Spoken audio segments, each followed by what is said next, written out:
This is a double, triple welcome. First of all, welcome to the new wonderful auditorium of our Georgetown Library, to the renovated library and all the wonderful new facilities we have here. This is an extremely exciting time.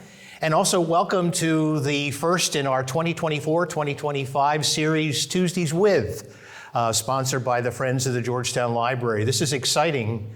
We have a lot of people standing in the back. If you want to sit, the back row seats are very expensive, but up front they're cheap. Anyway, it's good to have you all here and excited about this as we begin our new series. We'll be talking more about that afterwards. We call this Tuesdays With. This is our 8th season of presenting these lectures. It started with the book Tuesdays with Maury that some of you are familiar with, 1997 bestseller, which was a wonderful book talking about an ongoing relationship between a college student and one of his professors that went well into adulthood. And that's what this series is all about, an opportunity for us for continuing education. We see that as extremely important, no matter what your age, in your 20s, 30s, 40s, 50s, 60s, 70s, 80s. I'll stop there. But anyway, for that opportunity to be able to continue to learn. And we provide a series of lectures from now through May that are ones that will help us to better understand our community, to better understand our history, our culture, our nature, all kinds of wonderful things about Georgetown. It is indeed a wonderful city in which to live. And so we're pleased to be able to present this series to you. Today we have Tuesdays with Dwight McInvaill. And this is one of those where I don't think I need to, this is like a lot of friends here. I love this, where I don't need to introduce myself so much, nor do I need to introduce Dwight. But I'm going to do that because in one of this is like, you come to Georgetown and Dwight's always been here. You feel that way. And it's just one of the wonderful givens of this community. But just to let you know, Dwight has been the director of the Georgetown County Library System since 1926. 2019. I knew I'd get that wrong. 1996. 28 years. If it was 26, it's longer than that. Previously director of the new Regional Library in Kinston, North Carolina, where he was for 13 years. Studies at the University of Bordeaux in France as international exchange student. Undergraduate degree from Presbyterian College in Clinton, South Carolina. Master's degree in library sciences from the University of North Carolina at Chapel Hill. His family's been in America since the 1650s, so we can blame it all on him. That's a long history. And in South Carolina since the 1820s. And it is his family that was one of the founding people of Myrtle Beach, so you can blame him for that. I love it when you go online. I threatened him with this. You go online, and this is sort of scary for all of us, and see what you find. I found this wonderful article all about him, in which he was going to be speaking somewhere. And it said this about him: he approaches his professional life with sleeves rolled up. That indeed is the case. Because of him, being a public librarian is like a sunny beach, great beer, or a good friend. It's a pure joy. I love that quotation. Join me in welcoming Dwight McInvaill. Thank you. Thank you so much.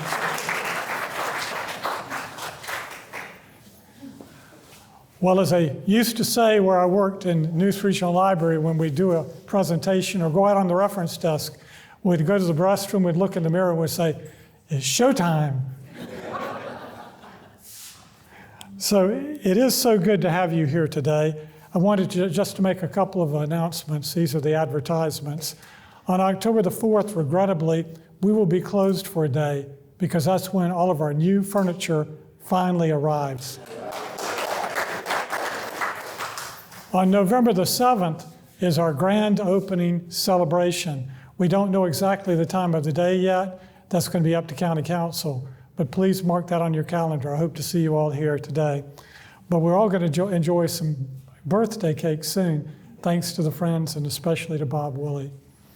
Wanted to share with you this happy birthday. We've been in existence since 1799.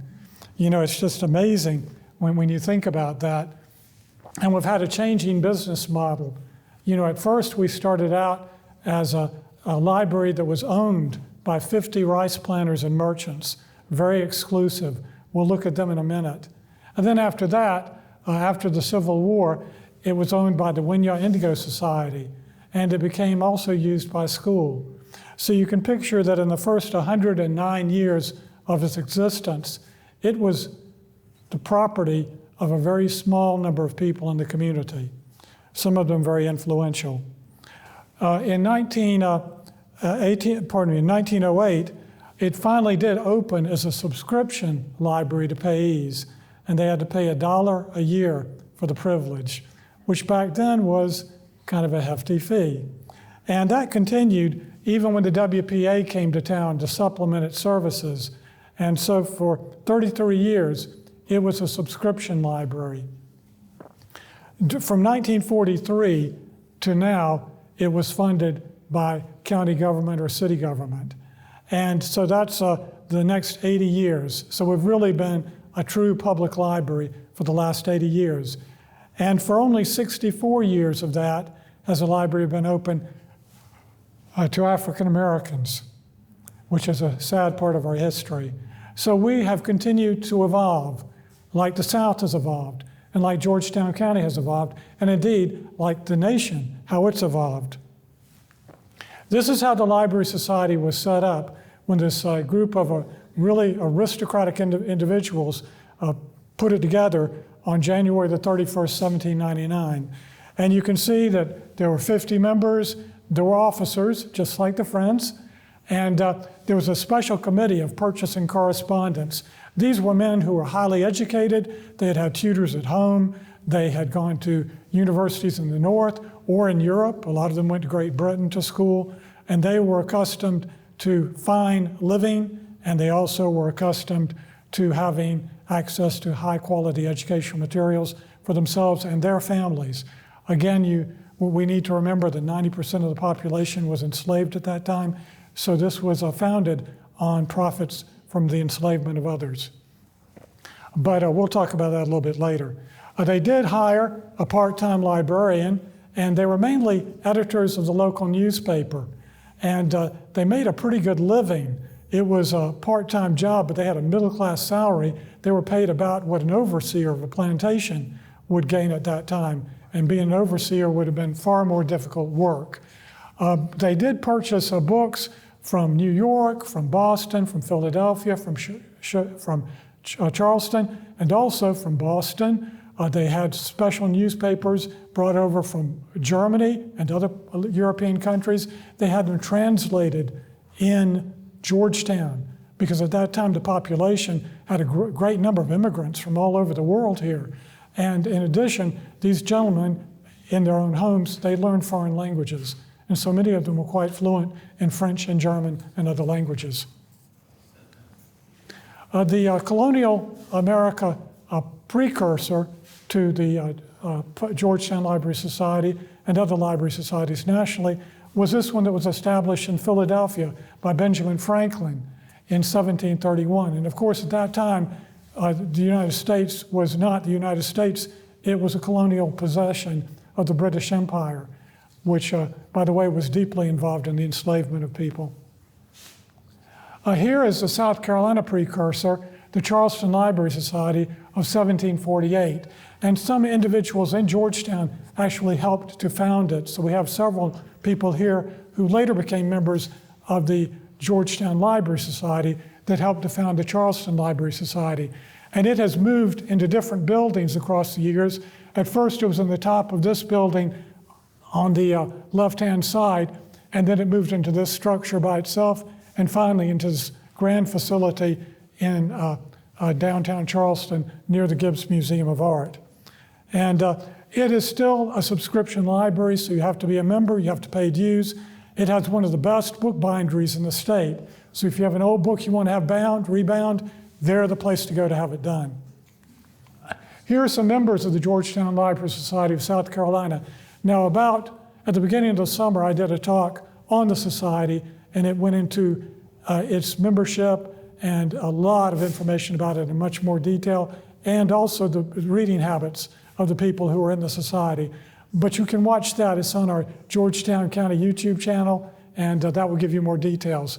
But just to let you see, Levi Myers from the Jewish community, he was the first Jewish medical graduate of the University of Glasgow, Scotland.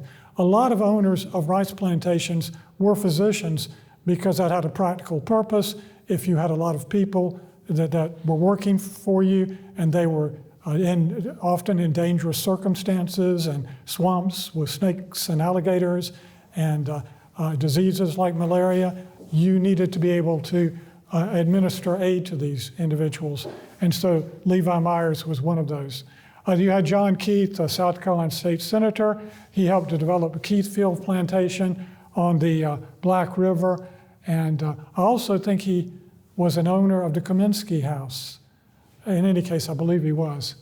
And then you had Benjamin Huger, again, another U.S. representative, and Colonel William Alston. Now you can see he was a member of Francis Marion, the Swamp Fox, his brigade. How many of you probably know the Swamp Fox, from the movie at least. But again, Peter Ory from Horry County, and it's pronounced Ory, okay? Not the other way, not the improper way.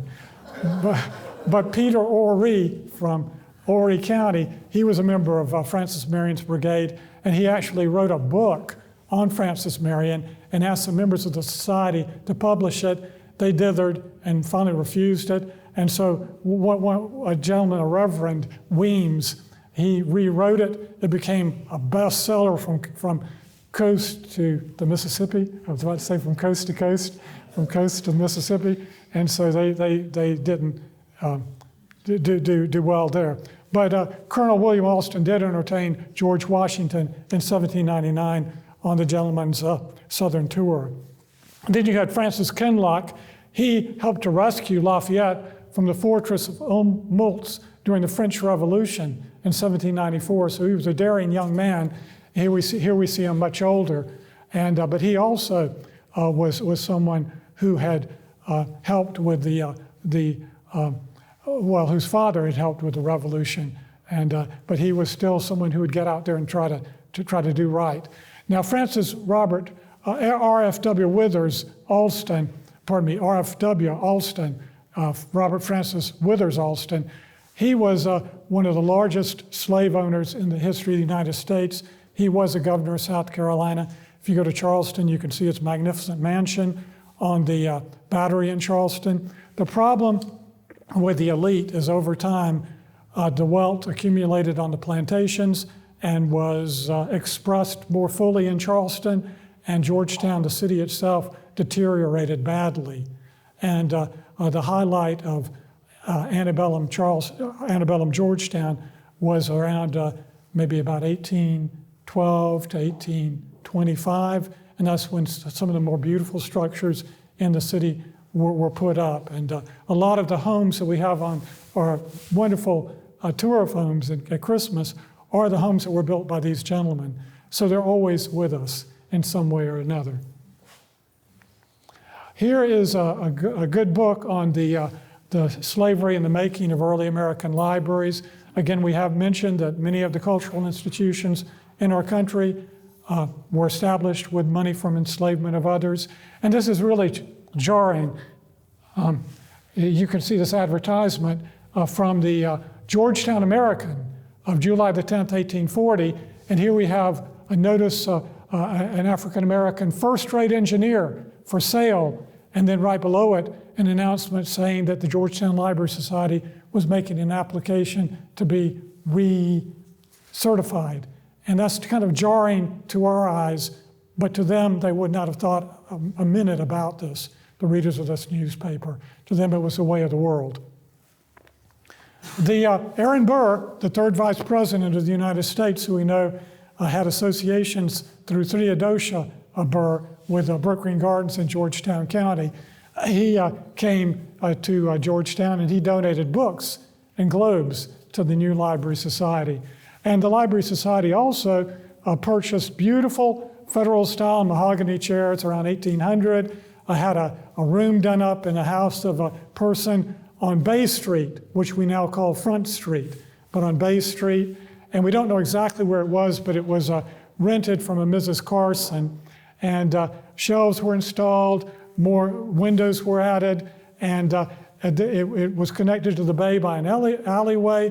And it was nice. There was a nicely framed chart of Georgetown Harbor on the wall, along with a miniature ship as a decoration. I think that's so special. We need a miniature ship here now, okay? Somebody needs to donate one. So here we have a catalog. This was one that was printed for the Library of Congress in 1802. And by the way, the Georgetown Library Society is 1 year older than the Library of Congress. Thank you very much. And in any case, we had catalogs too in book form. Here we see that some materials were lost, and any person who may be in possession of these numbers will oblige by leaving them at the post office, John Keith, the librarian, because members of society were abusing the library. So you had to have somebody then in the room. They couldn't go into the room by themselves anymore. There had to be a librarian there at all times. So in any case, bad library users. We don't know exactly where the library was at all times, but we do know where it was at one time. On September the 15th, 1846, there was a massively destructive downtown fire. You think we lost a few blocks here on Front Street back in, 2010 or sometime like that? Well, they took out most of Front Street at that time, and it headed up Screven Street. You know, the town clock was gone, and it was headed up Screven Street. And you can imagine the courthouse, the bank, and the library, and people fighting to protect it from the flames. Well, they did succeed. The library didn't burn, but right now, of course, it's just a vacant parking lot where it used to stand. So there goes history. Here's a new location. This beautiful photograph was done by Brian Malachar. His wife, Katie, was a member of our staff back just before I got here. So many of you know her as someone who framed beautiful paintings for us in the community. But he died young. And here is an article from the Georgetown paper in 1852. It's an article heralding the accomplishments of public libraries in the United States. Of course, what they termed public library would have been, in most cases, a subscription library. And here it's saying that, there are now 140 principal public libraries. They contain 1,773,900 volumes. The average size of the largest ones is 12,670 volumes. And it's just a wonderful system that we have in the country.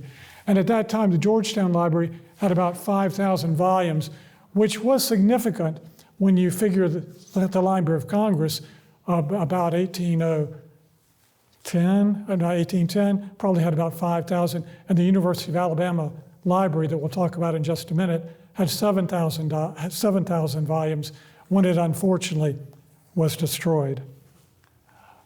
Now we're going to talk about some sadness. This is 1857, and this is a Beaufort Library's collection, and it was moved into the Beaufort College building at that time for safekeeping. And this is 1857. You can see that this is a sketch from 1862. Regrettably, for that library society, which was founded in 1807, it went up in flames.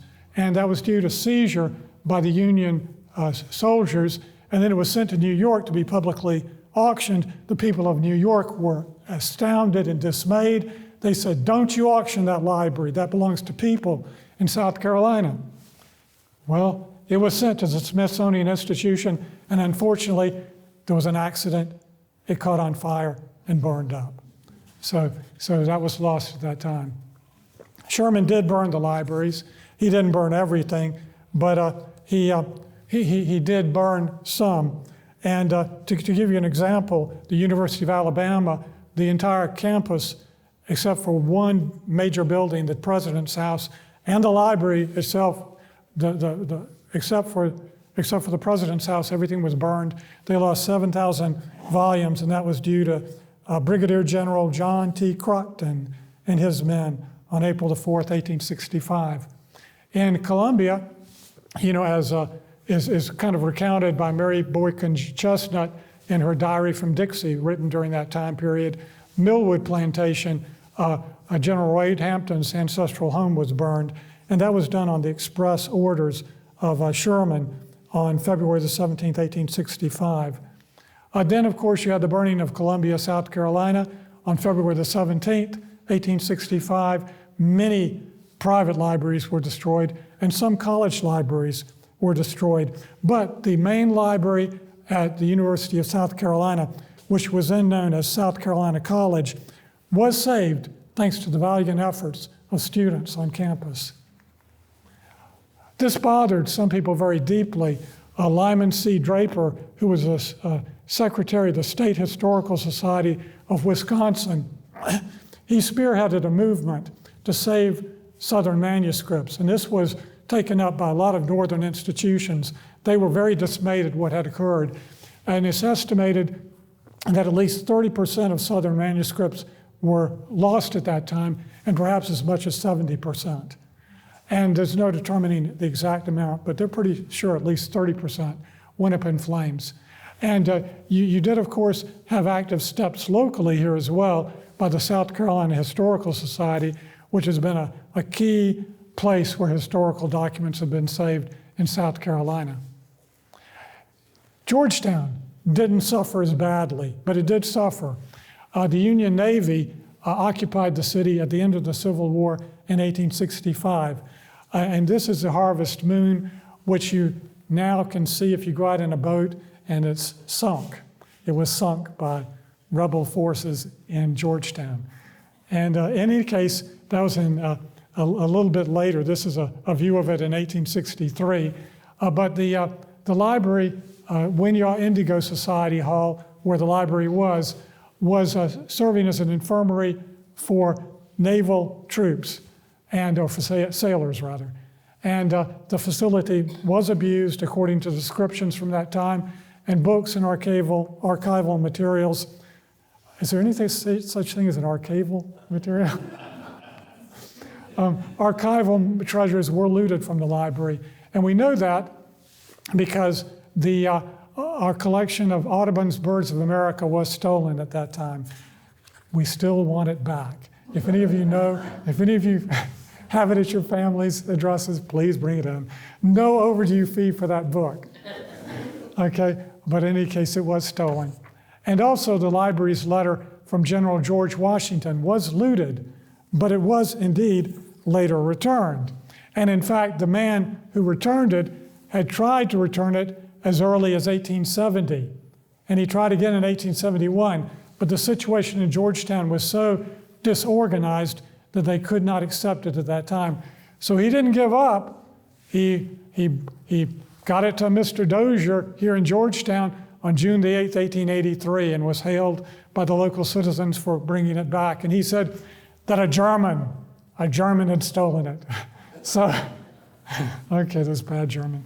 And in any case, he was a W.C. Manning, a first lieutenant with the 23rd Infantry, USA. Now, fast forward indeed, from the 1883 to 1894 and then to 1905. This involves President Grover Cleveland, who had an accident in Georgetown, and we are forever grateful to him. He was large. He got in a boat, maybe in Winyah Bay or maybe in a river here, and he got absolutely dunked. And the northern newspapers, Scott, where are you now? The northern newspapers picked it up, and then you had all of these financiers and businessmen who heard about good duck hunting in South Carolina. And so they bought the old plantation houses, established preserves, and now we have that wonderful ecological richness here in South Carolina, thanks to this fine gentleman. And this is a description of that in Charleston Living magazine. You can Google that, and it tells the entire hilarious story. He also came back, and a couple of times, because one of his main buddies was the owner of the lumber company in Georgetown at that time, and he came to visit him, and he was always going at both occasions, he went to the Winyah Indigo Society Hall, and they always took him into the library to see George Washington's letter. And here, Paige Sawyer, where are you, Paige? This photo is used with permission from Paige Sawyer. And this shows the entrance to the Winyah Indigo Society Hall. If you've never been in there, oh, please visit. It is an absolutely beautiful building. And here is the library room. And I know that there's one gentleman in the audience who actually went into the library room as a young man, and he saw the librarians there, and we'll talk about them in just a minute. But good to have you with us today, sir. And this is what it was used for. All of these school kids went to the school there. And again, they were there from 1859, more or less, to 1908 with the interruptions of the federal troops. And so it was a well-used collection. It was about 2,000 volumes. It was worm-eaten, literally, and it was used by kids. Can you imagine? Can you imagine the condition of this collection? Oh my, oh my. This is where a lot of the school kids had their lessons. Another beautiful room. Around 1902, things began to get much better in Georgetown. You had modern conveniences. Look at that beautiful horse rig on Front Street, those well-dressed individuals, and the busyness. And look over there, the electric poles. I mean, this was a happening place. And it had I think it had 2 opera houses, and a cinema. I mean, things were happening here. And it had a lot of different things.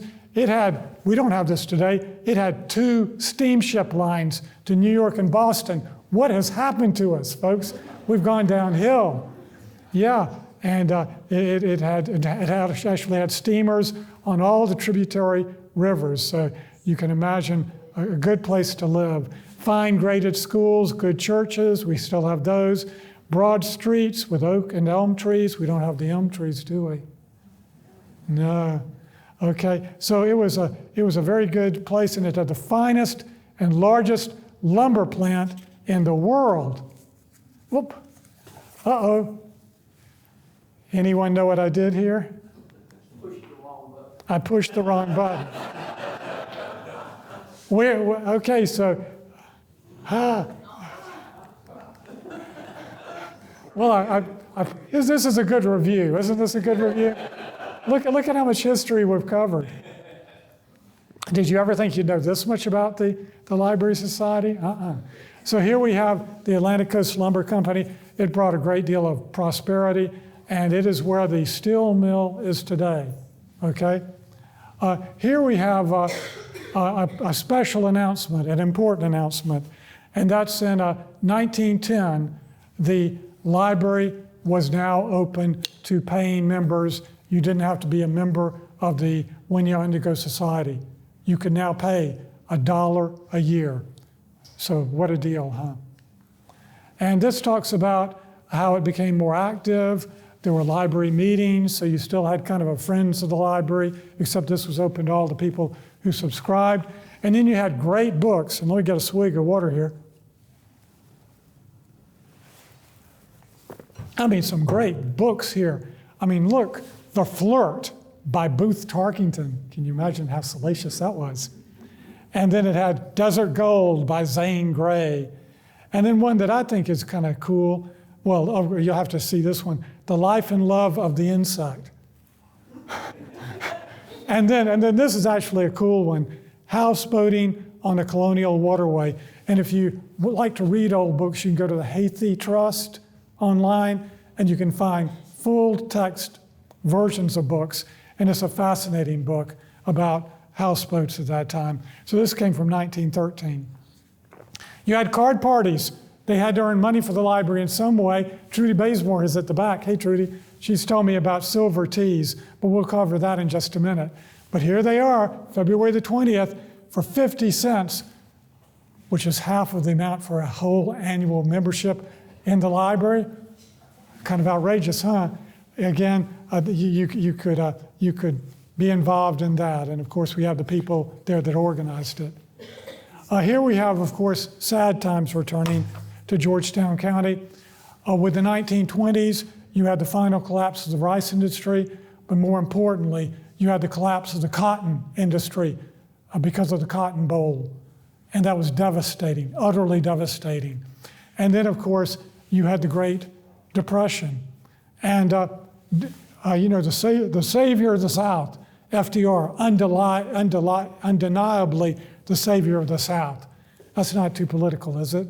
In any case, we got so much money from those Yankees. We really did. We really did. The coffers flowed down to the South just like gravity. And the New Deal came to South Carolina, and it set up a library project that would last from 1935 to 1943. Thank you, Franklin Delano Roosevelt. And a study was done in 1933 to survey what public libraries were like at that time. And actually, this is based in 1932, and a lot of the figures come from 1926. But it indicated that there were 56 libraries in South Carolina. They were listed as public, but almost none of them were. They were all subscription-based. And you had library figures available for the nation. And in South Carolina, only 9 states had a lower book provision rate than South Carolina. So we were right almost at the bottom. And figures show that there was a little more than 1/6 of a volume for each person in the state. 1/6 of a volume. Think what you have here. I mean, the difference is just astounding. Again, counties without book collections, they didn't have book collections. In Horry County, none. Berkeley County, none. Lexington County, none. And there are other counties, not a single bloomin', well, maybe they had a Bible or two, but no real book collections. No real book collections. They also did an overview of the history of the state. This was surprising to me.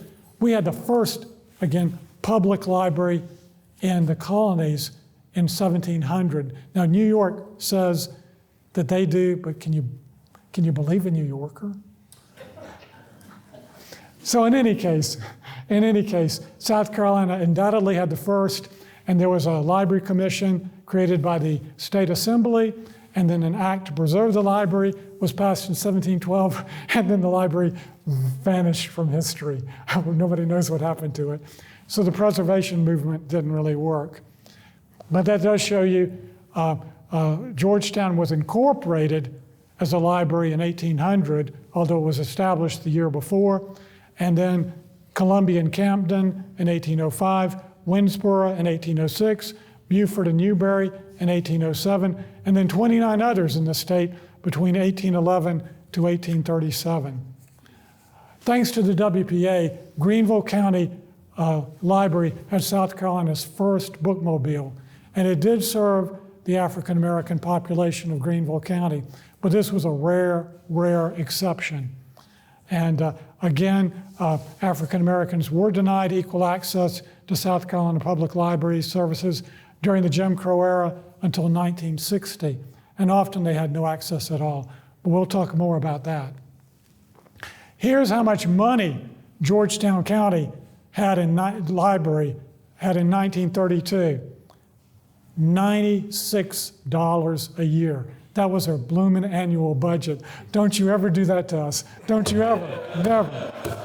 $96 a year. It's just incredible. And they only had 2,000 volumes in 1932, only 2,000, the same 2,000. Now we'll fast forward. Aren't these posters great, these WPA posters? You know, it's a thinker, but also you get the fist. If you want to be strong, don't lift weights, read books.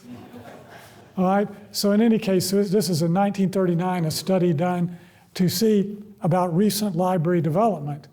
And good news, if you look at the bottom of this page, Georgetown Library statistics, we now had 7,499 books. Seems like someone could have donated one more book. But in any case, it was 5,500 books more than before the WPA began to get books for us. Borrowers had soared to almost 2,000 people, and the circulation was at 32,034. Nothing to be sneezed at, okay? This was very good for that time period. Oh, and the appropriation, $725. They were in good standing at that time compared to that earlier miserable figure. Here's an image of Nancy Blair, the state superintendent of the South Carolina WPA Library Project, and she's looking at a model of a bookmobile. Here's a view of the bookmobile at the Phyllis Wheatley Center in Greenville. Finally, by that time, a branch had been established for African Americans, but it was a much smaller collection than was available to the white residents of Greenville. And here we are, Mrs. Mary Bonds. You remember Mrs. Mary Bonds, you said, and Trudy does as well. And in any case, Trudy is the granddaughter of Eppie Thatcher. We'll look at Eppie in just a minute. So in any case, here we see kids in Georgetown County checking out books, and you can't really see it, but you see how how something has been pulled up, and the books are right on the shelves, so the kids didn't have to go into the bookmobile. They could just grab a book right off the shelf there. I think we ought to bring that back. And here we have another view of the Georgetown County Library bookmobile, circa 1940s, 1950s. Again, good librarians are hard to come by. And here is an ad, and I'm going to read the ad because I think it's wonderful. Wanted, a librarian for the Georgetown Library, one who is willing to serve 2 afternoons each week, rain or shine, hot or cold, without help, interest, or cooperation from the public. To keep the library in order, books in place, room comfortable, cool in summer, warm in winter, see that wood is provided, make fire, have room warm on cold days before the few faithful members who pay $1 a year. Most members join for 3 months for $0.25 apiece. Help children in selecting books and choosing books for members who can't come themselves. Expected to have new books continually on the shelves with no way of getting the money to buy them, except nearly walking your feet off trying to sell tickets for an occasional benefit party or a moving picture. The card parties being 25 cents a person, which makes the public think a terrible price to pay. And the moving picture show kindly given by Mr. Abrams of the Peerless Theater to help the Indigo Society get funds to mend the floor, which is breaking in many places from dry rot. To beg the committees to meet and help select the new books, then to write to several book houses for the best prices, to catalog books when they arrive, in fact, to be a librarian, and all committees in one without remuneration, just for the love of public. Please rush your applications to the Times office. So, who applies? Trudy's grandmama. And I just want to let you know, the WPA undoubtedly did pay part of her salary, well, which is non-existent from you guys, but part of the salary during her initial years because they did have a stipend for that. So she probably came in on around 1935.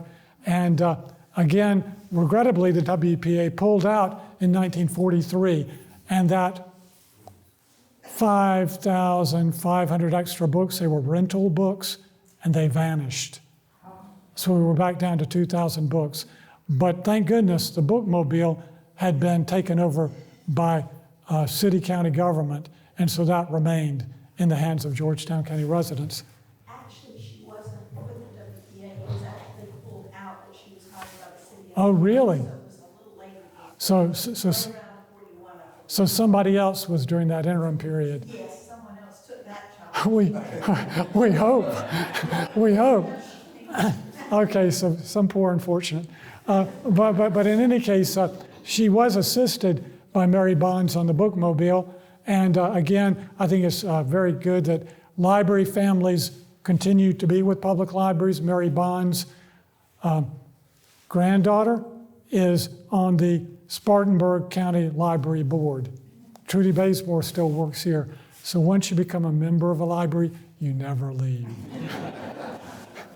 Okay, and so again, they hosted silver teas, sponsored rummage sales, catered high school proms, and did other fundraising to garner funds for more books for the library. So it truly was a labor of love, and I think you can see it in Effie Cannon Brun Thatcher's face, a labor of love. Again, the war comes, a bad thing, but a good thing for Georgetown County's economy. International paper has come to town. They produce an enormous amount of paper for the war effort. And again, it brings prosperity back, and the prosperity rolls right into the 1950s and 60s. And you have a US Senator, James Brown Morrison, who was buried locally and who lived to be, I think, almost 95 years old. And in any case, he got federal funds of $50,000 to finally build a purpose-built Georgetown County public, with a capital P, library. This was going to be open to everybody. And he got that money in 1946. Now let me tell you, as an aside, it takes 7 years to build a library, at least. 7 years. I speak from experience. There are committees, there are discussions, there are all kinds of things you would not believe that we have to go through. And again, thank you, Mrs. Jean Florino Moody, for donating this money for this new addition of this new auditorium. Bless you.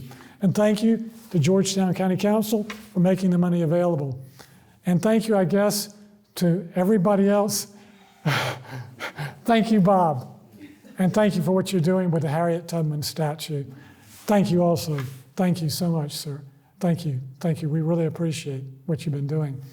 But there are a lot of bureaucratic hoops to go through. And so, same thing happened here. They couldn't decide if they wanted to keep the old jail or knock it down. Would it even be a good idea to have it on that spot, or would it be better to have it someplace else? If you did knock down the jail, what are you going to do with all the bricks? Oh, how can we proceed? This went back and forth in the newspaper. It was a real point of discussion. They could not decide. And in any case, the good US Senator finally had to put his foot down and say, the money is going for a library. No, you can't divert this money. And so in any case, it did happen. They did knock down the old jail partially. They removed one story, and then they added this portion. And some of you now recognize that this is associated with Prince George. It's where the Prince George Fellowship Hall, did I get that right, is today.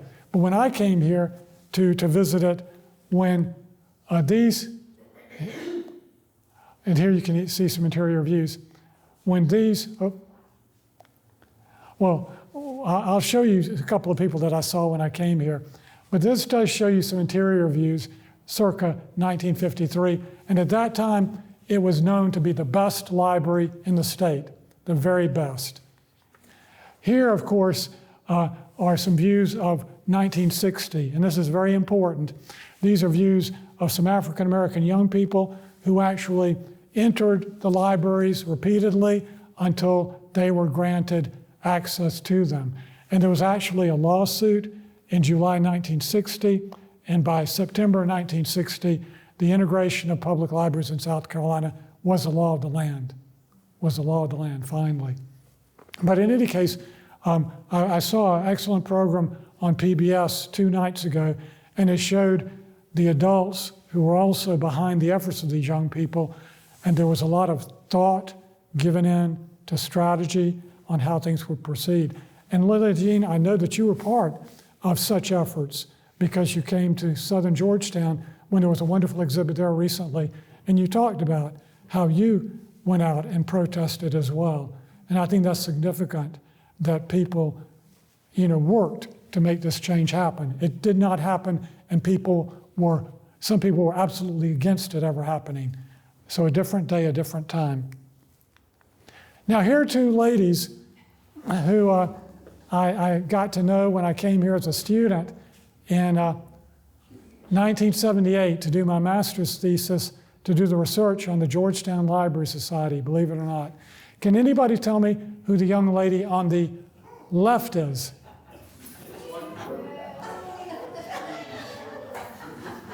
That's Trudy Bazemore back there. And the young lady on the right is Sheila Sullivan, our children's librarian. And that, folks, is the stage in the auditorium at that time. We're talking about a little stage. Because these were very petite young ladies. Now to take you through just a little bit of history, and we're going to speed things up now, folks. Library construction, the federal government came back to libraries and they said, okay, we need to build more libraries. So you had the Library Services Act, followed by the Library Services and Construction Act in 1962. Libraries were built from coast to coast with federal funds. Then you had the development of the internet, and they all had to be wired. Where would the money come from? Well, you had the Library Services and Technology Act in 1995 that replaced the Construction Act. And then you had the need for more money to do the wiring and to keep routers and servers and everything good. And that's when you had in 1996 the Telecommunications Act, the E-rate program. And when you pay telephone bills, a little bit of money is siphoned off of each of your bills. You don't even know it. And it goes to libraries and schools, thanks to E-rate funding. And then you had, of course, in South Carolina, state government also got into gear. In 1929, you had the creation of the State Public Library Association and the State Library Board, the beginning of the state library in 1929. In 1943, with the end of the WBA project, the South Carolina legislature was a first, again, another South Carolina first, the first state government in the United States to institute state aid to public libraries. And then in 1978, the South Carolina Public Library System was officially established according to home rule. Now, you may not know it, but the library board can hire and fire me. The county council can't do it, the county administrator can't do it, but the library board sitting in session can. Call them, tell them I'm a really good chap, okay? There's also a special provision called maintenance of effort. County government has to support libraries at a level equal to or higher than the level 2 fiscal years ago. And that gives us some cushion in case we have great recessions or other things. We have stability. So unless they rescind this maintenance of effort provision, your library will be protected from the ups and downs of America's economic and social life. Thank you. Steel magnolias. I could tell you about all of the good citizens like Bob and the many members of the Friends who are here that have helped public libraries. Miss Patricia Doyle, she deserves a special mention. You can see these are magnolias, but they are steel magnolias. That's kind of hard to find on the internet. But there they are, steel magnolias. She was relentless in sitting in county council meetings and in pushing, ever so politely, pushing county council to come up with money for the Andrews Branch Library, the Georgetown Library headquarters, and the Walk-on Neck Branch Library, all at the same bloomin' time. I don't know how the lady did it. I really don't, but caps off to her, and our local history room is named for her, and the sign is going up on the door soon, Mary Boyd. Yeah, we'll go up on the door again soon. So in any case, this is yours truly some years ago. Notice dark here. And you just lobby state government. You go there again and again to ask for more state aid, again and again and again. And again, we had a wonderful visions process from 1998 to 2024, and we had citizens across the county to come together and to express their views of what Georgetown Library should become. Many of you were involved in that process. And it was fantastic. They said they wanted all of these libraries, and by golly, they all happened.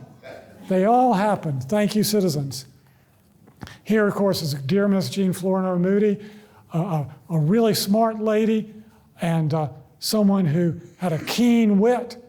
Sometimes she would take no prisoners, but she sure did give us a great big hug when she left, and we certainly do appreciate her. Here's a groundbreaking ceremony. Look how nice and poised everybody is. But you notice that character on the far end there? He's the one who's really digging in. He wants to build a library right away. Yeah, that's yours truly. Here's a new library we got in March 2024. County Administrator Angela Christian, a big kudos to her for making this happen. She was an enabler for us to apply for a community development block grant, and with her help, she's a real savvy individual. We were able to get that money. That was over $200,000 for that baby. Yeah. The computerization of the Georgetown County Library System, it went on and on and on. Here's a view of the installation of computer wiring in the library from 1996. I don't know how I found that photo, but there it is. And you had, again, from 1999 to 2000, the Gates Foundation provided money through its U.S. library program to enable us to buy a lot of computers, and also in some larger libraries to establish training labs. And the Gates Foundation followed up from 2003 to 2008 with money for computers, laptops, and regular computers. And then in 2005, we shifted money out of our book budget to hire our first-time full-time computer services librarian or manager. And then from 2006 onwards, we have directed state aid towards the purchase of computers and for our IT framework as well. So I mean, it hasn't just happened. It's been a continual amount of work for decades and decades. Here is a view, and you may know some of these people. This is Computers 101. What is a computer? It is here on this stool in the midst of you. This is a computer screen. What can you do with a computer? And these were two volunteers, Matthew Temple and Tim Nesbitt of Andrews, who helped us out with that. And you can see everybody is learning what a computer is. Nobody knew at that time because the World Wide Web was just had happened, okay? These were the pioneers. Again, we joined the Palmetto Library Consortium in 2004, and this was the first consortium in the state, and we joined it to save money. And again, we have access to 830,000 volumes.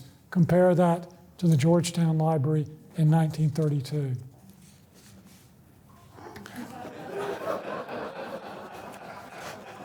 I like to make money. I like to make money. I like to at least make my salary. If I don't do that, I'm real disappointed in a year. Generally, I can double my salary. And one year I made over $1 million. I was so happy for the library. And one of the projects we did with that was the hurricane project that we did in 2012. And I know that some of you were interviewed by us. And if you go online to our YouTube channel, you can enjoy many, many good interviews of people who survived Hurricane Hugo.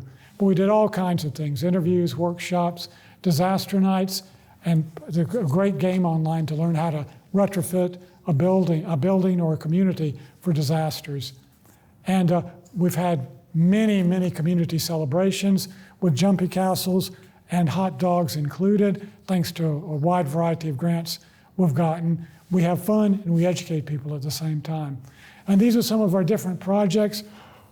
Dancing in the Stacks, kids coming with their parents at night, kids learning how to create music, kids learning how to create film, kids putting together a dramatic performance, and our Money Baby. I love the Money Baby. We did that for a financial fitness grant.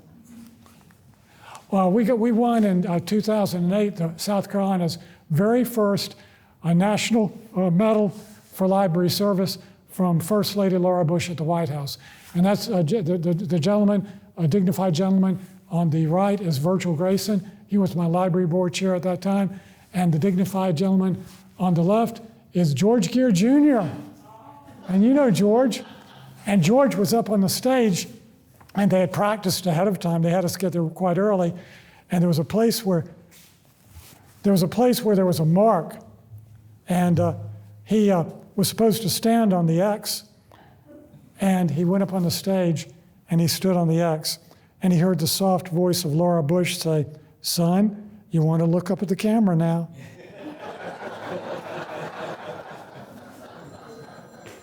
Here I am. I found another potential revenue source at the White House.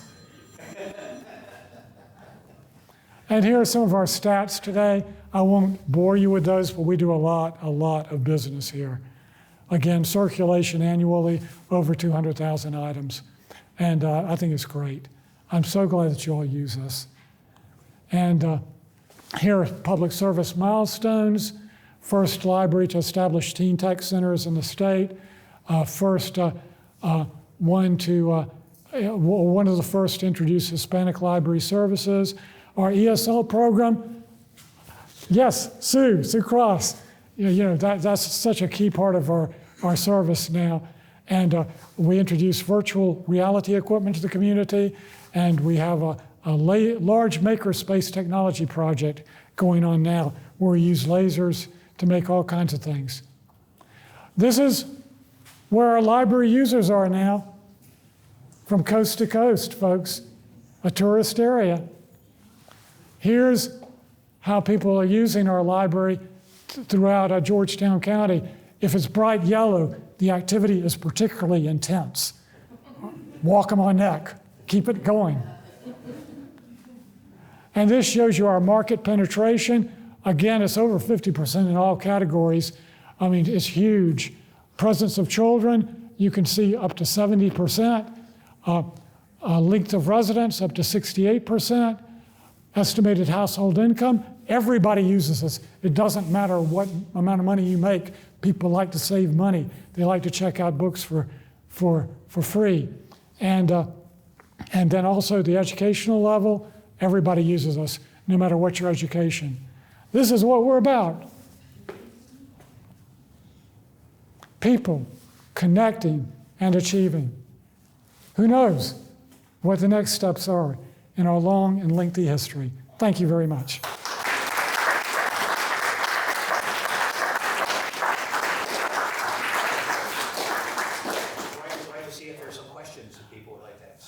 Yes, that's fine. And look, we're right at 11 o'clock, 1 hour. Yes, sir. Yes, ma'am. I want to say your presentation was excellent. Oh, well, thank you so much. I do appreciate it. I just wanted to add a habit, not from Georgetown, but Charleston, is that I grew up in a library, Dock Library in Charleston, and it was a black library. Yes. And actually, my grandmother, Beauregard Street, was literally across the street from Dock. That's what libraries are. I left my grandmother's house in Charleston to go across to Dock. Why you don't have Dock now is because when the crosstown came through, it totally destroyed pretty much the middle-class black community. And when you do crosstown Charleston, you go crosstown highway, Yes. it took the library. It took the Dock Street building and my grandmother's house too, by the way. Oh, my. So anyway, I just want to point out that we did have specifically black libraries. That's right. And it was in Charleston, Columbia, Greenville, and maybe one other place that had libraries for African Americans, but there were very few. And again, it was the efforts of wise older people and valiant young people in 1960 that changed that. And so I did want to underscore that. That's a key part of our history. Yes. Okay, get some cake.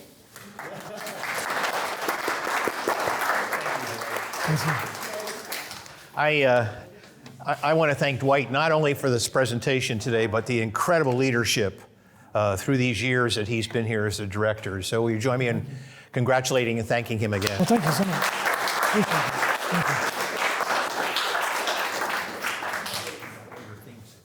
Thank you. Just a few announcements, if I may, concerning the Friends of the Library. First of all, as I mentioned, this is the beginning of our 8th season of having Tuesdays with. It's always the third Tuesday of the month at 10 o'clock in the morning here in the auditorium, and there's a schedule there for the entire season.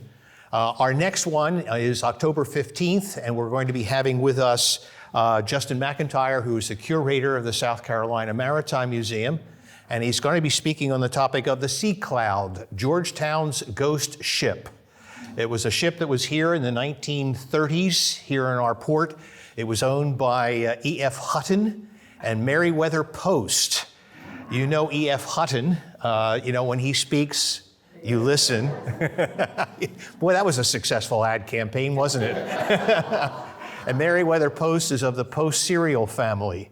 And I won't ruin his story, but just one part of it is the reason it was here is they were in a divorce proceeding and fighting over the ship, who was going to own it. I'll tell you the end of the story. She won. Anyway, it's a fascinating story, and Justin's going to be here sharing concerning that. But the whole schedule, there's copies of the entire schedule for the season through October, November. We take a break in December, and then again, January, February, March, April, and May. So pick up the schedules. Outstanding speakers all the way through. Some of you are aware of the fact that we are at the farmers market every Saturday selling books. Actually, this coming Saturday is going to be our last one for this season. So we hope you'll be able to join us actually for the Georgetown Farmers Market, Growers Market. It's a big event this Saturday intended for the entire community and a lot of celebration, especially for children. So we hope you'll come out. And again, we'll be there this Saturday at the Georgetown Growers Market. We also have, and I noted that they had a rummage sale as one of the ways by which they made money. Twice a year, we've continued that tradition. We have a fall and a spring community yard sale, which has been a wonderful experience. We're already up to, I think, almost 15, 18 people who have said they're going to be there selling. And so ours comes up on October 12th, Saturday, October 12th, out here in the parking lot behind the library. And we hope you'll join us. If you want to have a sale and get rid of that stuff you've been wanting to get rid of, and you want us to do the advertising, we do, and we provide the parking and don't have people treading all over your lawn. Sign up for that. It's a wonderful experience and a great opportunity just to get to know people, and everybody turns up. It's a good turnout. And people have been asking about our annual Yuletide Home Tour. That's coming up on December 14th. We'll start doing advertising for that at the beginning of next month. Excited about that. 12 homes in the community, 2 houses of worship, 3 museums in town, and just a really wonderful experience of getting to know Georgetown. Last year we had 700 people participate in that. Incredible numbers of growth, and so we hope you'll join us for that. There's a new book club going to be starting here with our new facility and new opportunities. The Friends of the Library are working with library staff on having a book club, and if you're interested in that, again, there's information back there on the table. The first planning meeting is this afternoon at 1 o'clock here in the auditorium. So if you are interested, be sure to be here to help out in planning of that. And we'll be out getting information out to you about that book club as it gets started. Sue, would you like to make an announcement? We were talking about the tutorial program in ESL. Yes, we do have a great ESL program. Of course, as this library grows, so grows our program. So we're really in need of tutors. And you don't have to speak Spanish. You don't have to be a former teacher. We'll train you. We have a really good training set up. So we'd love to have you come in and help us. Every day we get a few more students. It's really good. But they want to come to the building. Yeah. So if you're interested, see Sue Cross, tremendous program that's provided here at the Georgetown Library for our international people from international backgrounds. Good experience. Also, as mentioned, Dwight mentioned some of the projects the Friends are involved in right now. We continue to be involved in landscape project. Take a look around outside, just an incredible job that's been done, but the Friends have been the ones who have funded that and worked on that. Tim Chapman's here. He was a part of the help with that, assistance with that in terms of planning and design. It's just been a wonderful experience to do that. But the other one as well that Dwight made reference to is that we are in the process of raising funds for a magnificent statue that's going to be placed in the lobby area just as you enter into the children's reading area. You can see a poster, whatever that is there, that we placed as we are raising funds for working with Wesley Wofford, who was the one who had done the Harriet Tubman statue that came to town last year, you'll recall, in Rainey Park. And we're in the process of raising $40,000 toward the placement of that statue there. It would include a portion of it of Harriet Tubman, along with her grandnephew, James Boley, who was a resident here of Georgetown. A wonderful, incredible story. I don't want to go into that today, but just a wonderful story of relationship between the very well-known Harriet Tubman and, for us locally well-known, James Boley.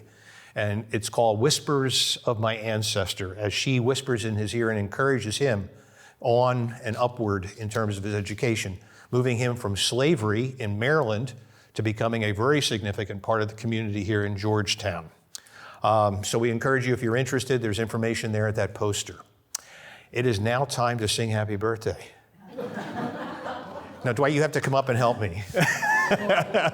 So, and we have birthday cake over here. We'll start cutting it. You want to take a look at it and we'll cut it.